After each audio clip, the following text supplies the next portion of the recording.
Boa noite, irmãos. Estamos de novo aqui mais uma vez para estarmos juntos com a Santa Palavra do nosso Deus. Salmo 103, verso 1 ao verso 5. A palavra do Senhor diz: Bendize a minha alma ao Senhor, e tudo que há em mim bendiga o seu santo nome. Bendize a minha alma ao Senhor, e não te esqueças de nenhum só de seus benefícios. Ele é quem perdoa todas as suas iniquidades, que sara todas as tuas enfermidades. Quem da cova redime a tua vida e te coroa de graça e misericórdia. Quem farta de bens a tua velhice, de sorte que a tua bondade se renova como a da águia. Amém.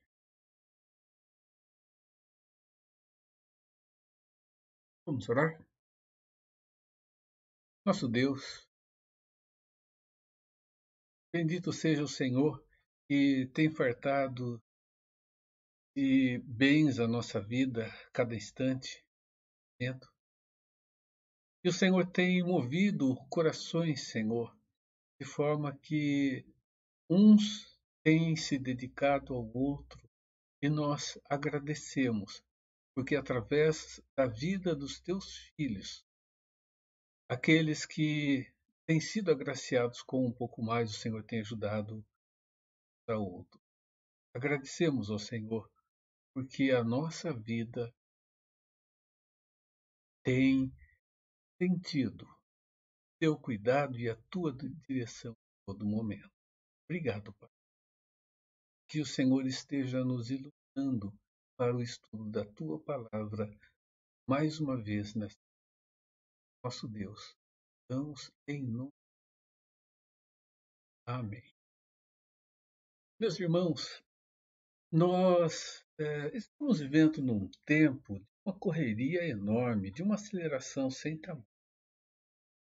Ainda essa semana, vendo um comercial de televisão, ele falava sobre hoje a produção de 3 safras anuais no mesmo terreno. Eu me lembro de algumas histórias que eu ouvi de pessoas que trabalhavam na roça, não com uma produção tão grande como esses latifúndios têm tido hoje. Pessoas que iam para a sua roça, plantavam ali com o animal e contam que plantavam a sua rocinha, preparavam o terreno, plantavam, e depois de plantar, eles iam trabalhando, limpavam, e ficavam esperando até a colheita. Enquanto esperavam, eles iam fazendo uma ou outra atividade.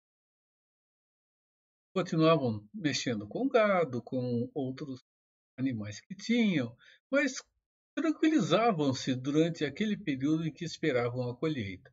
E eram 2 colheitas por ano. Né?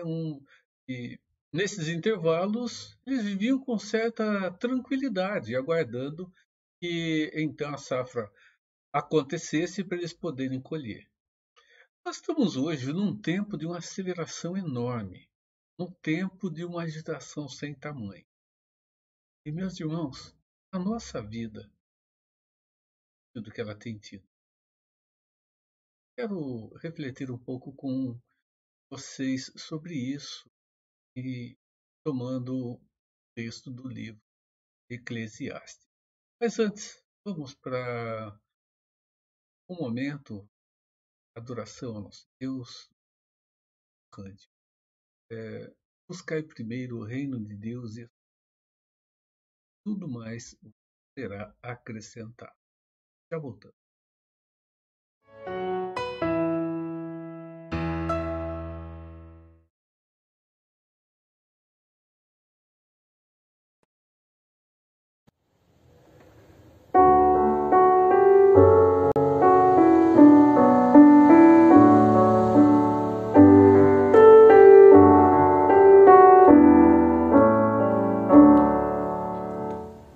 Buscai primeiro o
Eclesiastes capítulo 3, do verso 1 ao verso 15. Pegue sua Bíblia, me acompanhe. Eu vou fazer a leitura na Bíblia, na nova tradução na linguagem de hoje. Usar um outro texto no nosso estudo hoje. O texto da palavra de Deus diz assim: tudo nesse mundo tem o seu tempo. Cada coisa tem a sua ocasião. Há tempo de nascer e tempo de morrer. Tempo de plantar e tempo de arrancar. Tempo de matar e tempo de curar. Tempo de derrubar e tempo de construir. Há tempo de ficar triste e tempo de se alegrar. Tempo de chorar e tempo de dançar. Tempo de espalhar pedras e tempo de ajuntá-las. Tempo de abraçar e tempo de afastar. Há tempo de procurar e tempo de perder. Tempo de economizar e tempo de desperdiçar. Tempo de rasgar e tempo de remendar. Tempo de ficar calado e tempo de falar. Há tempo de amar e tempo de odiar. Tempo de guerra e tempo de paz. O que é que a pessoa ganha com todo o seu trabalho? Eu tenho visto todo o trabalho que Deus dá às pessoas para que fiquem ocupadas. Deus marcou o tempo certo para cada coisa. Ele nos deu o desejo de entender as coisas que já aconteceram e as que ainda vão acontecer, porém, não nos deixa compreender completamente o que ele faz. Então, entendi que nesta vida tudo o que a pessoa pode fazer é procurar ser feliz e viver o melhor que puder. Todos nós devemos comer e beber e aproveitar bem aquilo que ganhamos com o nosso trabalho. Isto é um presente de Deus. Eu sei que tudo que Deus faz dura para sempre. Não podemos acrescentar nada, nem tirar nada. É uma coisa que Deus faz, e uma coisa que Deus faz é levar as pessoas a temê-lo. Tudo o que acontece ou o que pode acontecer já aconteceu antes. Deus faz com que uma coisa que acontece torne a acontecer.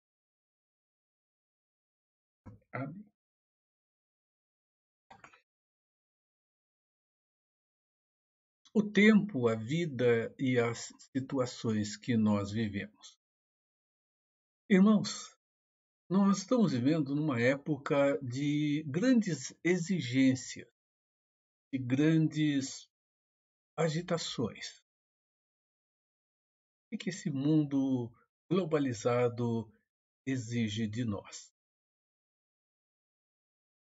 O texto que nós lemos de Apocalipse, de Eclesiastes, capítulo de número 3, versos de 1 a 15, nos levam a pensar sobre o tema geral desse livro. E ele retrata a vida debaixo de algumas óticas que são interessantes nós observarmos. Então, nós vamos falar um pouco aqui nesta noite sobre o tema que está proposto aqui, lançando os olhos sobre a vida. O nosso tempo, esse mundo globalizado, como já disse, ele tem nos levado a uma corrida exagerada, a um desespero enorme. Ele tem levado ao viver dentro de uma roda viva para que nós consigamos fazer tudo aquilo que é necessário, tudo aquilo que o nosso tempo tem exigido, consigamos cumprir os compromissos que são parte da nossa vida. Nós estamos vivendo agora uma situação diferente. Nós estamos num momento de isolamento social, num momento de separação, e dentro do que era aquela vida de ativismo, parece que agora a ideia que envolveu muitos de nós é de que a vida sossegaria um pouco, afinal de contas, muitas atividades pararam, muitas situações e circunstâncias mudaram, mas ao contrário disso, nós vemos que o isolamento social aumentou a pressão e o ativismo que acontecia de uma forma, ele mudou a sua maneira de acontecer. E o que nós temos como resultado tem sido um profundo estresse social. Profundo estresse que está envolvendo a vida de todos nós. O corre-corre de um lado mudou, mas, meus irmãos, no meio de toda essa situação, nós vimos, ao invés de certo tranquilizar de coração por não poder viver aquela correria, aumentar esse estresse, porque a correria não aumentou no sentido em que se vivia antes. No entanto, as necessidades, as exigências continuaram e com a diminuição dos recursos para fazer aquilo que era necessário, nós vimos então que o estresse tem tomado conta de uma maneira extremamente acentuada e maior do que acontecia antes da pandemia se instalar.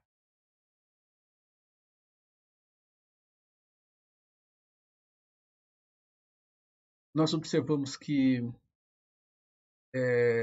essa vida corrida, ela trouxe só uma mudança de direção. Olha esse ditado popular: o tempo urge. Irmãos, o tempo tem trazido uma exigência enorme das pessoas nesse tempo anterior a ele, e mesmo que nós fiquemos em casa grande parte do tempo pela necessidade que há, as dificuldades e as necessidades estão presentes e o tempo continua exigindo muito de nós. Vamos olhar um pouquinho sobre o livro de Eclesiastes.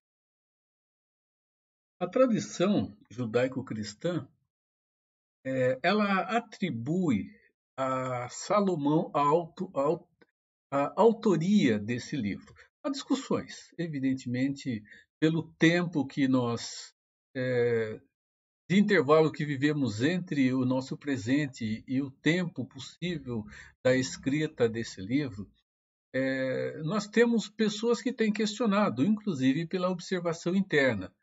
É, Além do início do livro, quando o autor se apresenta como rei, não há no restante dele outras evidências tão fortes e claras como essa para identificar o autor.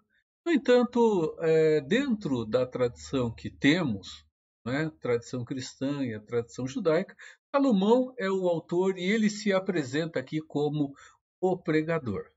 Né?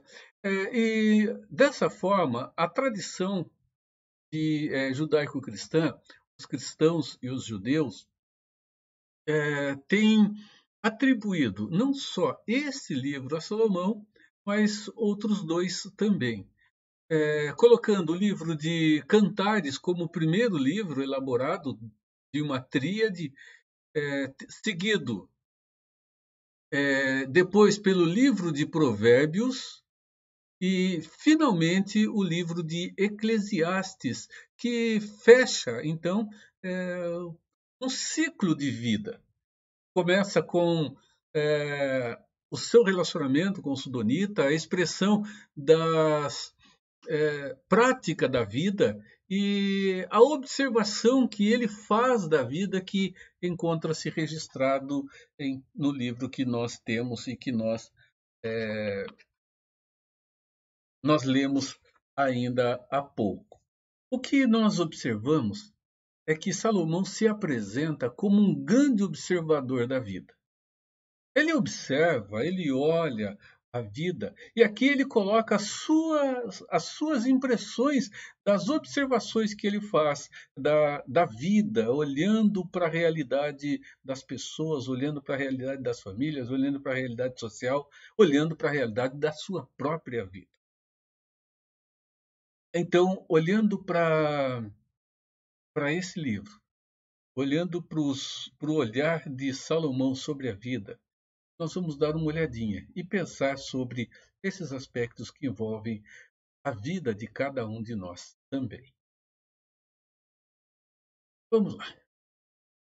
Salomão, ele vai descrever a vida e ele vai falar sobre a vida de uma forma extremamente transitória.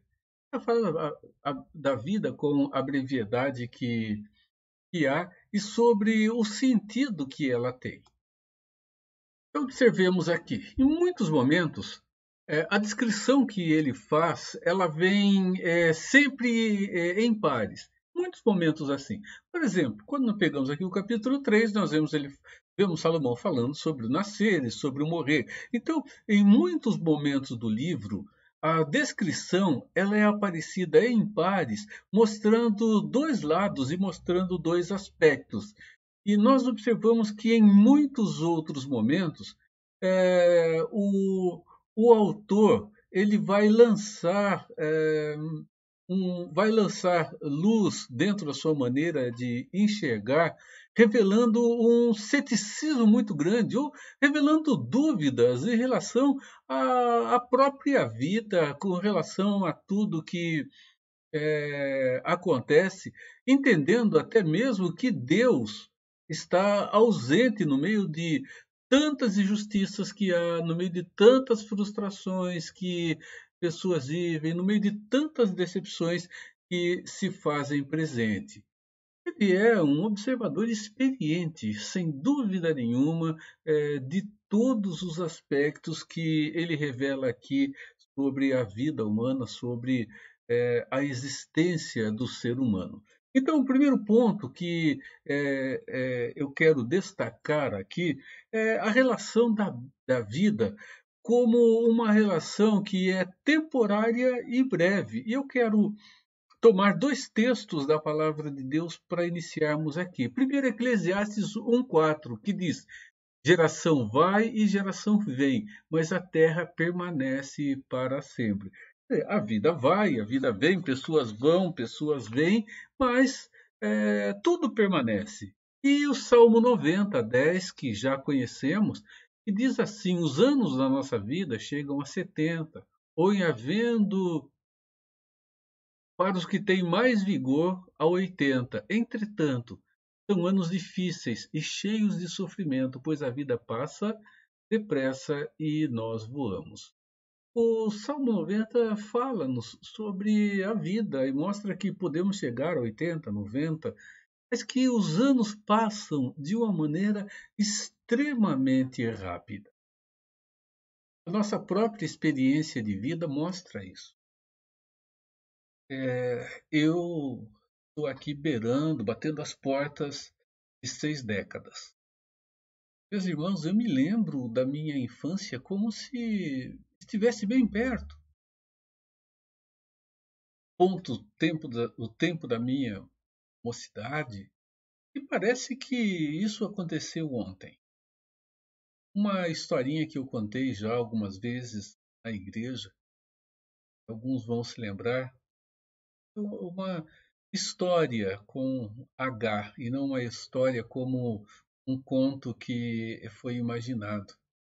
Eu era criança e eu via meu pai usando sapato de sola de couro, né? Eu sou da época da alpargatas rodas, chinelinho havaiana, né? Hoje ter havaiana é muito chique, né? Hoje ter chinelo havaiana é até uma certa posição de status, né? Onde se está. Mas na época não era assim, não. Era uma havaianinha mesmo, de solinha preta, com correinha preta, solinha azul com correinha azul, ou um vermelhinho meio desbotado, né, que as meninas usavam, e não passava disso. E a famosa alpargatas rosa. E o meu pai, ele andava quando ele andava com aquele sapato e pisava em calçada que tinha areia, aquele sapato fazia barulho, a sola na areia. E para mim aquilo era sapato de homem. Né? Eu queria, quando crescer, ter um sapato de homem. E eu via meu pai conversando com meu tio, eles falando, e imaginava, puxa vida, 30 anos, 40 anos, como uma pessoa com 40 anos é velha. E imaginar, eu vou demorar muito para chegar lá. Meus irmãos, os 15, os 20, os 30, os 40, os 50 e chegando aos 60 e eu vejo que o tempo passou, sapato de homem, né? Ele foi calçado e eu não percebi os anos se somando. Isto só nos faz pensar na verdade da palavra de Deus. Quando Salomão escreve sobre a brevidade da vida, quando Moisés faz isso no Salmo 90, nós observamos a nossa própria existência. Os anos passam, eles voam, e a nossa vida é como uma neblina, ela vem e ela vai, e nós, se não atentarmos, se não dermos conta dos dias, é como estamos agora, uma quinta-feira, e parece que há tão pouco tempo nós estávamos numa quinta-feira há uma semana atrás. Nós estamos caminhando já para o mês de agosto. Estamos aqui aí com 8 meses andados, avançados, e parece que passou muito rapidamente todo esse tempo, todos esses meses. Mesmo que a agitação das atividades que tínhamos antes tenha diminuído. Nós olhamos para a nossa própria experiência. Eu quero falar algo a vocês que, de fato, não é nenhuma novidade, por isso eu coloquei aqui essa expressão, malhando sobre ferro frio. Malhar sobre ferro frio significa bater sobre o metal e não adiantar muita coisa, né? Porque o ferro precisa estar aquecido, quente, para bater nele e ele tomar forma. Então, não tem nada de novo naquilo que eu vou falar, mas é importante que nós vejamos isso. Primeiro, olhamos para a vida e vemos que ela é temporária. Falar sobre a temporalidade da vida parece que parece uma atitude de filme de terror ou uma coisa macabra porque fala a respeito da morte. Mas, irmãos, as coisas estão aí, né? Estão diante de nós. Isso, de fato, falarmos sobre morte é assustador para muita gente. Mas não dá para falarmos sobre a vida abordando sem deixarmos de olhar para esta realidade, sem deixarmos de olhar para esse fato. Nós estamos vivendo entre o nascimento e a morte. Isto representa a existência humana. Nascemos, iremos morrer, e o intervalo entre o nascimento e a morte é a vida que nós estamos vivendo.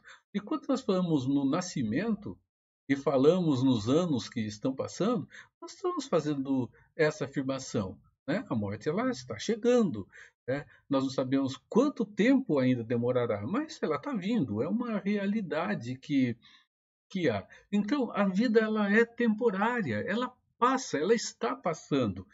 E ela passa de maneira muito rápida, né? E o que eu disse ainda há pouco, a experiência de cada um de nós, ela mostra isso, independente de quantos anos nós tenhamos. Então, malhar em ferro frio, dizer que a vida é temporária e a vida é breve, mas é uma lembrança que temos a necessidade há uma necessidade de fazer, né? Segundo, a vida não é apenas temporária e breve. Ela tem uma fragilidade muito grande e é, ela acontece de uma maneira que nós não percebemos. Para muitas pessoas, expressão de vida tem sido simplesmente buscar por algo que a faça feliz, buscar por uma realização ou por um bem-estar pessoal. É por isso que hoje nós temos muitos livros, muitas obras que tentam ensinar caminhos para que a felicidade seja alcançada, para que uma pessoa consiga sucesso, para que uma pessoa consiga encontrar o bem-estar que ela entende precisar. Sabemos que nós precisamos sim de um bem-estar, de um coração em paz. E muitas obras no nosso tempo têm trazido esta proposta, têm mostrado caminhos, supostos caminhos que pessoas encontraram. E, meus irmãos, nós vemos que tem havido profunda decepção na vida das pessoas que têm buscado simplesmente viver pela felicidade e pelo bem-estar pessoal, porque não têm conseguido fazer com que o resultado dessa busca seja um resultado efetivo, seja um resultado concreto e seja um resultado duradouro. E isto tem acontecido com pessoas que não conhecem a Deus, mas não apenas com eles. Tem acontecido com pessoas que têm uma vida com Deus, têm firmado a sua realidade de existência na busca pela felicidade e na busca pelo bem-estar pessoal. O que tem acontecido? Meus irmãos, a realidade é que muitos que estão vivendo com Deus têm entendido que a vida é simplesmente o que essa figurazinha nos ilustra. Nós estamos esperando aqui o céu acontecer, né? Esse tem sido o pensamento de muitos crentes, muitos cristãos, muitos que têm confiança em Deus, né? Por falta do conhecimento maior da verdade do Senhor, entende que a realidade da vida aqui é simplesmente esperar Jesus voltar, esperar o céu acontecer, tudo estará bem. Então, muitas pessoas têm entendido que aquilo que nós estamos fazendo aqui é simplesmente preencher o tempo da vida até que Jesus volte, né? De fato é o que importa, a volta de Jesus e caminharmos com Ele. E isso tem levado muitas pessoas a desconsiderar o sentido da vida mesmo. Muitas pessoas têm vivido num profundo esvaziamento de sentido, e isso em relação a si mesmo, isso em relação às pessoas, isto em relação aos seus afazeres, e uma situação onde eu faço porque faço. Ou eu faço para ter um dinheirinho no final do mês para que haja sustento, e é só isso. Né? A vida aqui vale muito pouco, o que importa é o que vem depois. Irmãos, nós caímos aqui em alguns conceitos que não são nossos, que não são conceitos cristãos. Muitos deles são originados de um pensamento filosófico pouco anterior à época de Cristo, na época do próprio Senhor Jesus e um pouco depois dele.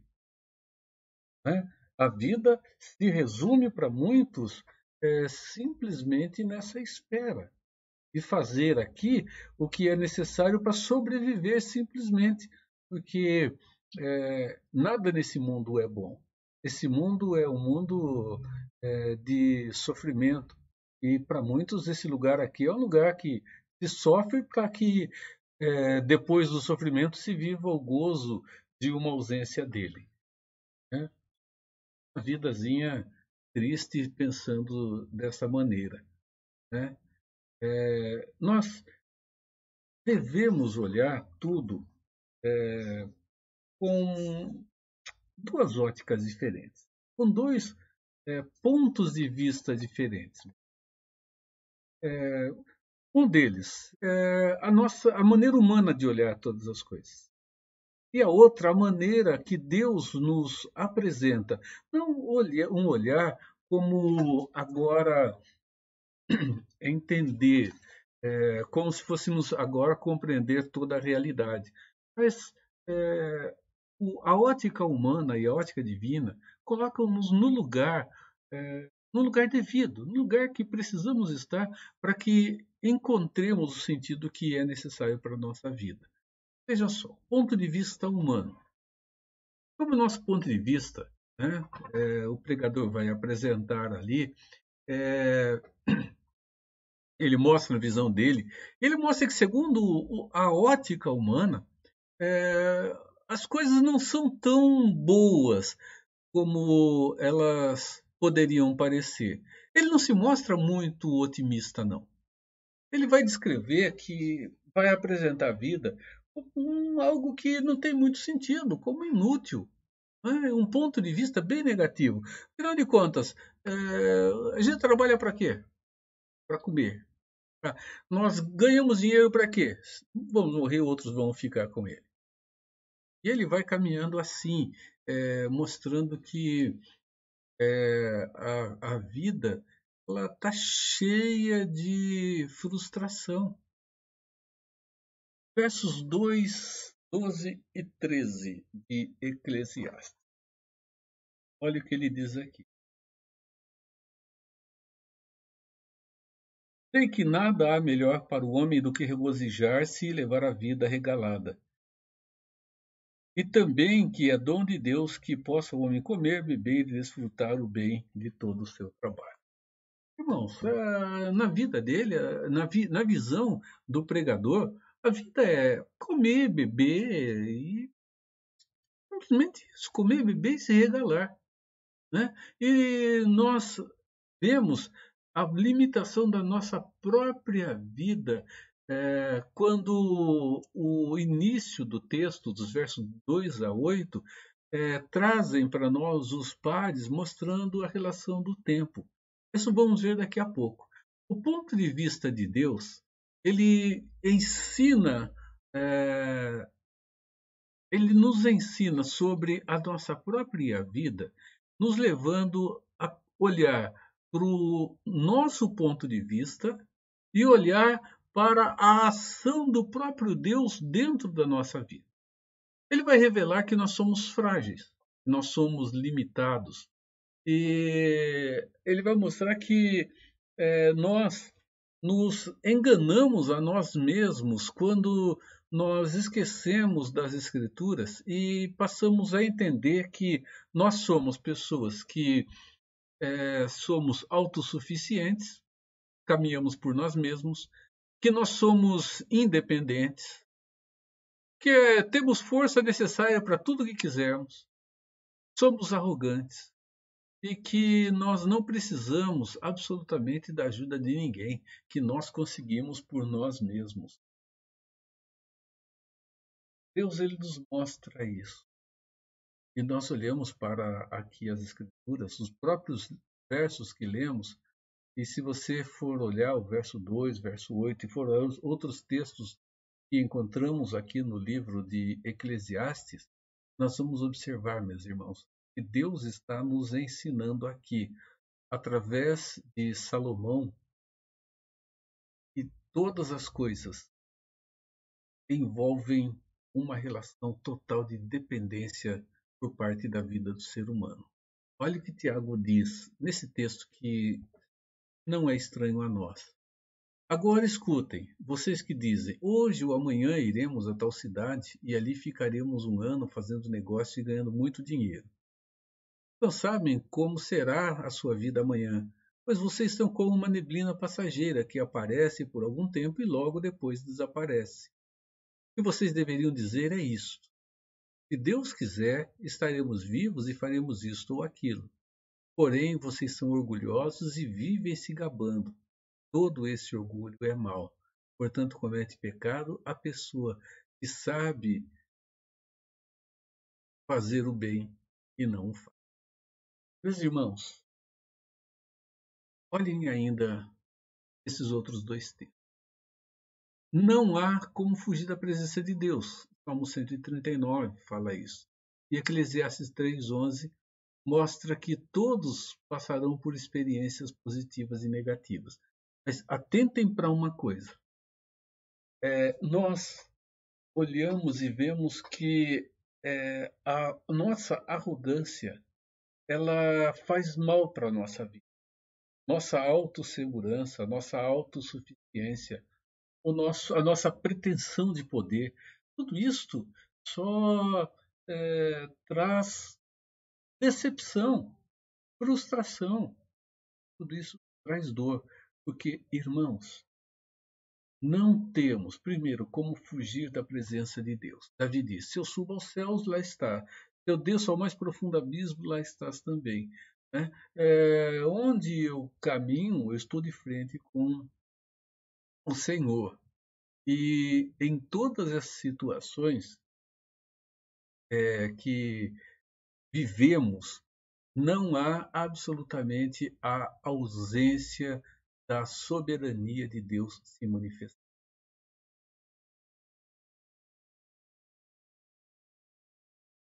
Vamos dar uma olhada então no texto que nesses dos versos 2 ao verso 8, nessa relação de pares que vão aparecendo aqui. Há tempo para todo propósito debaixo do sol. Então, verso 2: há tempo de nascer, tempo de morrer, tempo de plantar e tempo de arrancar. Verso 3: tempo de matar, tempo de curar, tempo de derrubar, tempo de edificar. Verso 4: tempo de rir, tempo de chorar, tempo de prantear, tempo de saltar de alegria. Verso 5: tempo de espalhar, tempo de ajuntar, tempo de abraçar e tempo de afastar-se de abraçar. Verso 6: tempo de buscar, tempo de perder, tempo de guardar, tempo de deitar fora. E verso 7: tempo de rasgar e tempo de colher, né, a sua primeira parte. E a segunda parte, somando-se ao verso 8, temos aqui tempo de calar-se, tempo de falar, tempo de amar, tempo de aborrecer, tempo de guerra e tempo de paz. Basicamente, o que nós podemos inferir do sentido que temos aqui, né? Um sentido básico para esses pares. Quando fala-se em tempo de nascer, morrer, plantar e arrancar, nós encontramos aqui uma relação aos eventos, aos acontecimentos mais importantes da vida humana. Significa que haverá tempo em que nós vamos ter que lidar com o nascimento e haverá tempo em que teremos que lidar com a morte. Haverá tempo que teremos que lidar com a beleza da brota, haverá tempo em que teremos que lidar com o final da safra, fazendo aqui uma analogia. Quando fala-se em tempo de matar, tempo de curar, tempo de derribar e tempo de edificar, nós estamos vendo aqui as atividades que envolvem a vida humana. Atividades destrutivas, atividades construtivas, criativas, atividades boas, atividades más. Irmãos, haverá momento em que a destruição se fará presente. Haverá momentos em que o desenvolvimento acontecerá de uma maneira tal que nos assustarão. Quando se fala em rir e chorar, nós vemos o seguinte: somos pessoas dadas às emoções. E nós não teremos em nossa vida somente tempos de alegria. Nós também teremos tempo de tristeza. Não teremos apenas tempos para estarmos juntos, mas haverá tempo em que precisaremos nos separar. Haverá tempo, então, que as amizades estarão presentes e elas terão o ponto mais alto do nosso momento. Por outro lado, nós teremos muita oposição. O verso 6 mostra a realidade das posses que temos. É interessante que na vida humana acontecem algumas coisas que não estão no seu controle. Pessoas que estão hoje muito bem, que estão abastadas, que estão confortáveis, e pessoas que dentro desse conforto tenham feito um esbanjamento do que têm, passam por momentos de dificuldade com relação às posses que tinham. Não porque usaram de maneira errada, mas que situações e circunstâncias foram surgindo e essas pessoas passaram por momentos difíceis. É evidente, muitos vão passar por momentos difíceis também por usar mal os recursos que têm. Vejam, atividades destrutivas e atividades criativas. Haverá esse momento. E para finalizar, nós temos aqui dois aspectos. Primeiro, a relação dos nossos sentimentos. Vai haver momento em que nós vamos precisar falar. haverá momento em que precisaremos ficar quietos. Haverá momento em que a nossa nação vai estar em paz, haverá momento em que a nossa nação estará em guerra, mesmo que não seja através de meios militares. Estamos vivendo agora um tempo de guerra, né? Um tempo de profunda guerra, pensando na situação da pandemia.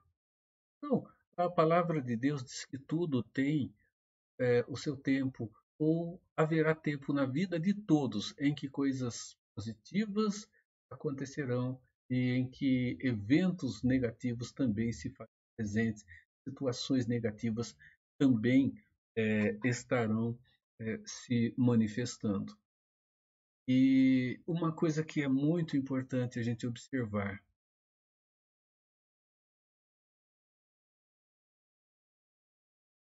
é importante nós observarmos que não há ausência de Deus no meio dessa. A gente vai olhando aqui, mesmo um pouquinho à frente nós falamos, diz aqui a palavra de Deus, verso de número 13. Isto é um presente, e tudo isto é presente de Deus. E ele continua dizendo que tudo aquilo que Deus faz é perfeito. Tudo aquilo que Deus faz é correto. Então nós nunca podemos imaginar Deus fora das situações que nós vivemos. Continuando, meus irmãos. Item 3. A vida passageira e o prazer de viver esta vida que é passageira. A descrição de Salomão, no capítulo de número 3, ele vai mostrar isso à frente também, um pouco e atrás, capítulo de número 2, é que não há, como eu ainda disse agora, ausência da ação de Deus na vida de todas as pessoas e em todas as situações e circunstâncias. Não há outra fonte, não há outra origem de tudo que acontece em nossas vidas, de tudo aquilo que nós temos, que não seja primariamente Deus. Muitos não reconhecem isso, mas independente de reconhecer ou não, esta é uma realidade, esta é uma verdade. Pegue a sua Bíblia, olha aí, Eclesiastes 2, 24 e 25, Eclesiastes 3, verso 13, e outros textos da palavra de Deus. Quando nós afirmamos que Deus é onipotente, é comum pensarmos em Deus como aquele que pode todas as coisas. Mas estamos dizendo que, de fato, tudo aquilo que é possível hoje tem origem em Deus, que é o poder manifesto, que é aquele que tem a fonte de todo o poder, de toda a potência, como nós podemos afirmar, revelando assim que se nós fazemos alguma coisa, se alguma coisa chega até nós, é porque a ação de Deus está se manifestando e ela está presente. Então, não dá para fugir, meus irmãos, desta compreensão de que universalmente tudo existe pela ação do próprio Deus. Vejam só, ele vai destacar é, ele vai fazer aqui um destaque de que a origem de tudo ela está em Deus. Né? Ele vai afirmar o seguinte: que não há casualidade em nada. Não tem, as coisas não são casuais. Elas não acontecem aleatoriamente e por acaso. Meus irmãos, quando olhamos esses eventos e o texto diz que há tempo para tudo, ou seja, que nós viveremos tempos com um lado e tempos com o outro lado, tempos mais fáceis, tempos mais difíceis. As escrituras nos afirmam que é Deus que está trabalhando a nossa vida, o nosso orgulho. Ele está nos fazendo ver exatamente como somos, o que somos diante dele e diante uns dos outros. Nós somos orgulhosos, meus irmãos, nós somos arrogantes. Tantos e tantos momentos nós deixamos Deus de lado, em tantos outros momentos nos achamos e julgamos superiores aos outros. Deus está nos colocando no lugar. Ele está fazendo isso conosco. E ele faz mostrando que nós estamos ligados a Ele, nós dependemos dele, todas as pessoas estão na mesma situação, todos, indistintamente. Né? E nessa relação de dependência, nós não podemos absolutamente imaginar que conseguimos tudo na nossa própria terra. Há uma mistura grande no livro de Eclesiastes, falando da sabedoria e da tolice, da verdade, do erro, do otimismo e do pessimismo. Ele vai mostrando tudo isso e mostra que, segundo o nosso ponto de vista, meus irmãos, o pessimismo, o erro, a tolice, elas estarão sempre muito presentes. Né? E como ponto central, então, o livro traz como mensagem o que frisei aqui em vermelho, a busca pelo sentido da felicidade. Altos e baixos, situações boas e ruins, difíceis e fáceis, situações de decepção, de frustração, de ilusão. Afinal de contas, que sentido tem a nossa vida? A busca, de fato, pelo sentido da vida e pela felicidade, como é que ela é encontrada no livro, diante das observações do sábio? Vamos dar uma olhada nesses dois textos. Olhem só. 2:24. Nada há melhor para o homem do que comer, beber e fazer que a sua alma goze o bem do seu trabalho. No entanto, vi também que isto vem das mãos de Deus.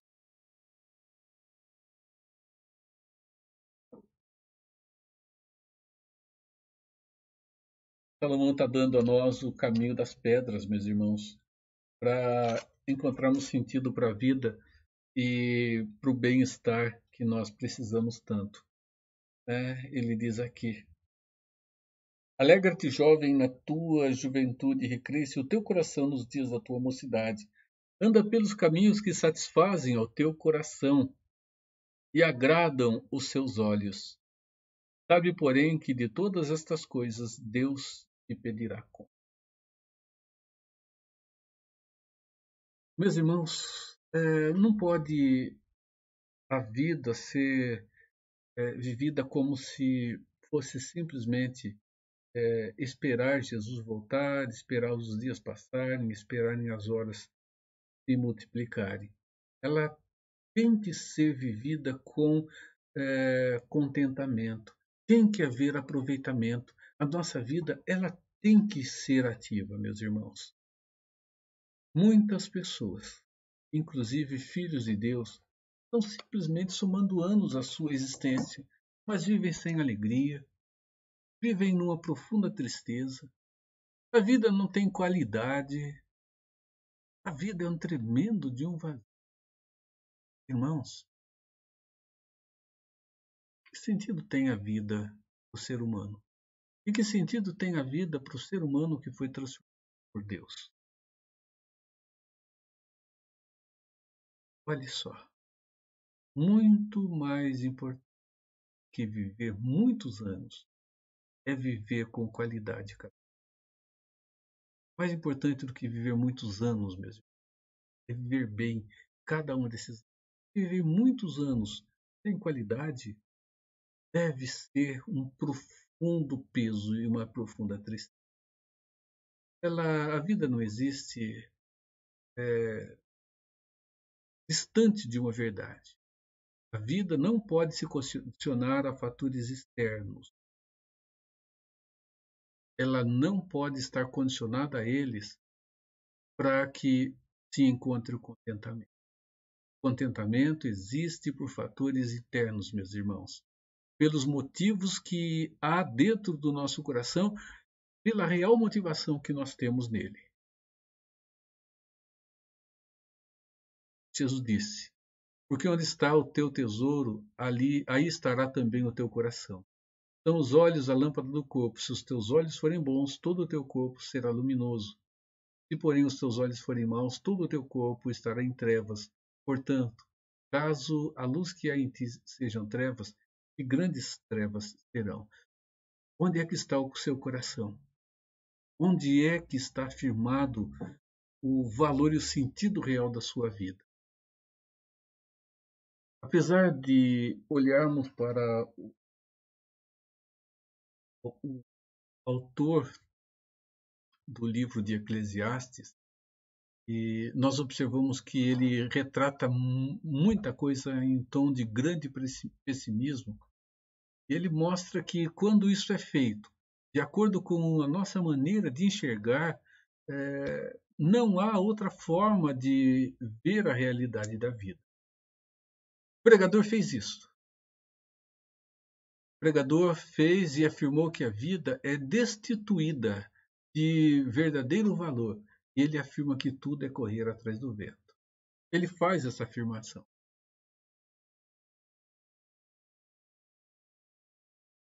Ele descreve a vida como uma tremenda de uma ilusão.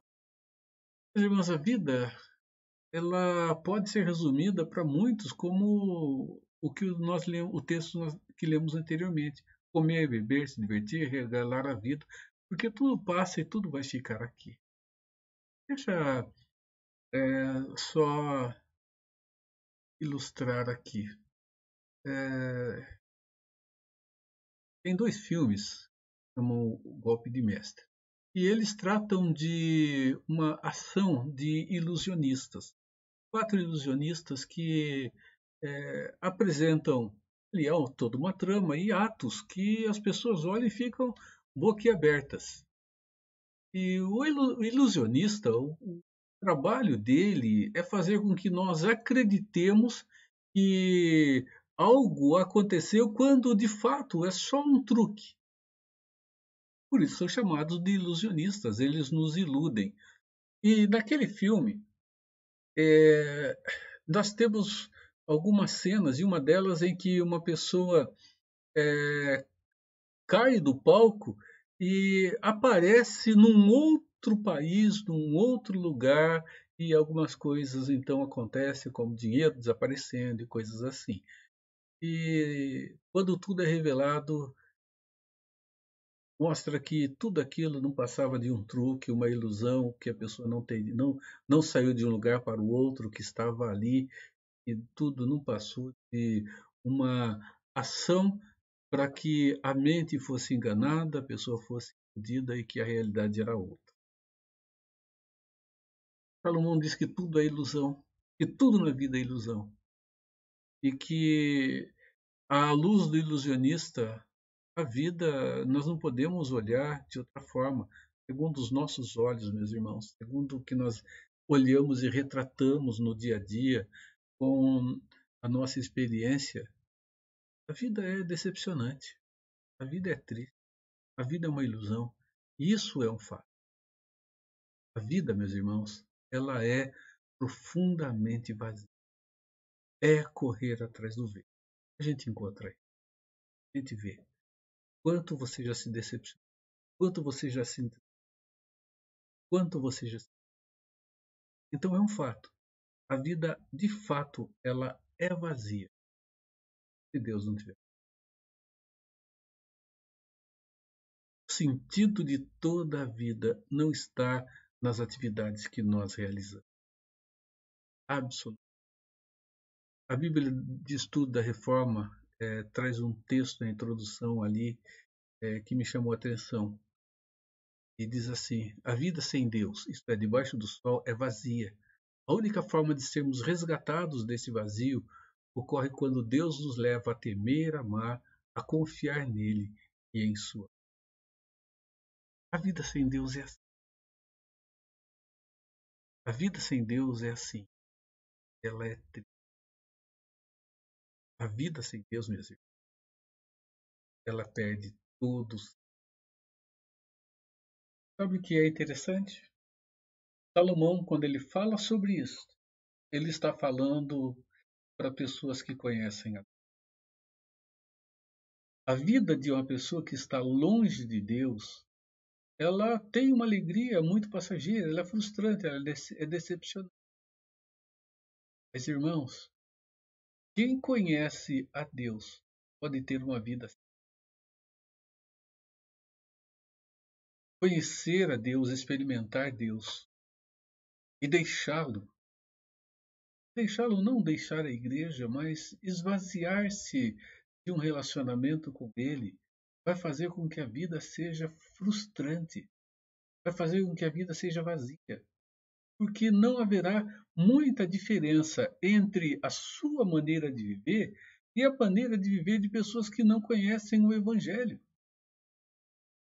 Ele vai tentar fundamentar a sua vida e a sua existência naquilo que ele pode conseguir, naquilo que ele pode fazer, na sua autossuficiência, seu autoconhecimento, na situação que ele vai entender que a situação que vai trazer a ele o bem-estar, a alegria, o sentido para a vida, o contentamento. Salomão termina o seu livro com as seguintes palavras: "De tudo que se tem ouvido, o fim é: teme a Deus e guarda os seus mandamentos, porque isto é o dever de todo homem. Porque Deus há de trazer o juízo sobre a juízo toda a obra e até o que está encoberto, quer seja bom, quer seja mal." O verdadeiro sentido para a vida está em Deus, está em conhecer, amar e temer a Deus. Fora de Deus, a vida, podem ter certeza, não vai passar de um correr do vento, não vai passar de um momento de vaidade. E o duro é que correr atrás do vento sem poder alcançar. O pregador ainda afirma que mesmo que os que creem em Deus, mesmo aqueles, eles podem ter uma vida vazia de sentido, por não conhecerem, meus irmãos, a Deus da maneira como precisa e por buscar segurança também aqui de presente século. Vamos terminar aqui? Não é a quantidade de anos que traz contentamento. O que traz contentamento é a maneira que cada um desses dias é vivido. E o que traz contentamento para é temer a Deus e viver os mandamentos de Deus como fonte. Salmo 119 é rico para nos ensinar esta grande verdade. Então, lançamos um pouco os nossos olhos sobre a vida e vemos que a vida ela é vazia, frustrante. Né? Ela é uma tremenda ilusão se não houver temor a Deus, se não houver Deus presente em todas as arestas dela.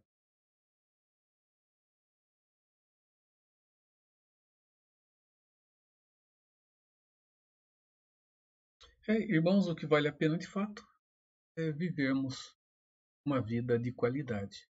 Vivermos dias que tenham sentido. Tem sentido não pela grande soma de atividades, mas pela qualidade que colocamos nele, na vida que temos com o Senhor. A nossa vida, Pai, nós descobrimos dia a dia, olhando para as coisas que nos acontecem, um vazio enorme, um vazio. Mas quando nós, Senhor, damos sentido a ela na relação de uma vida com o Senhor, ligados ao Senhor, olhando e sabendo que tudo o que fazemos deve glorificar ao Senhor nosso Deus, nós entendemos que ela não é. Que nós não estamos aqui vivendo simplesmente para preencher um espaço de tempo, mas aqui estamos vivendo, Senhor, com a alegria de saber que tudo tem sentido em nossa, que é o Senhor que tem nos dado as oportunidades, tem colocado diante de nós circunstâncias para nos moldar e trabalhar, Senhor, no coração. Obrigado, Pai. Oramos, Senhor, em nome de Amém. Irmãos e irmãs, que a graça de Cristo, o amor de Deus e a comunhão do Espírito Santo continue com você, com a sua vida e com o seu lar, hoje e por todo o sempre. Deus te abençoe, Deus te guarde e te dê muita sabedoria para viver com sentido. Entender que a vida com Deus é uma vida que não é vazia e não é correta. Que Deus te abençoe. Amém.